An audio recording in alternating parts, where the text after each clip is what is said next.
नको रे मना क्रोध हा खेदकारी. वयस्कर, पेन्शनर व अधिकारी साहेब लोकांशी श्री गोंदवलेकर महाराज फार खुबीने वागत. इन्स्पेक्टर काळेसाहेब मोठा कडक व प्रामाणिक अधिकारी होता.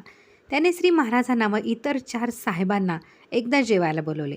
मंडळी पानावर बसली, सर्व वाढून झाले, पण तूप वाढण्यास उशीर झाला म्हणून यजमान साहेब आपल्या बायकोवर ओरडले.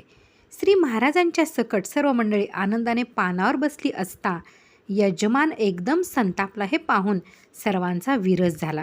यजमानीनबाईंच्या डोळ्यांना तर पाणीच आले.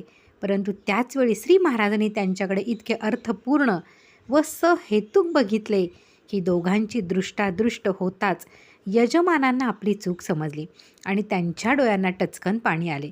संध्याकाळी दर्शनास गेले असता श्री महाराज काळेंना सहज म्हणाले, परमार्थ साधण्यासाठी विकार नाहीसे करायचे नसतात, पण ते पूर्णपणे ताब्यात मात्र ठेवावे लागतात. क्रोधाने साधकाची फार मोठी हानी होते. पुढे ही गोष्ट सांगून काळे म्हणत की महाराजांच्या त्या एका नजरेमध्ये अक्रोधाच्या आणि शांतीच्या उपदेशाची गीता भरलेली होती. श्री गोंदवलेकर महाराज यांचे चरित्रामधून.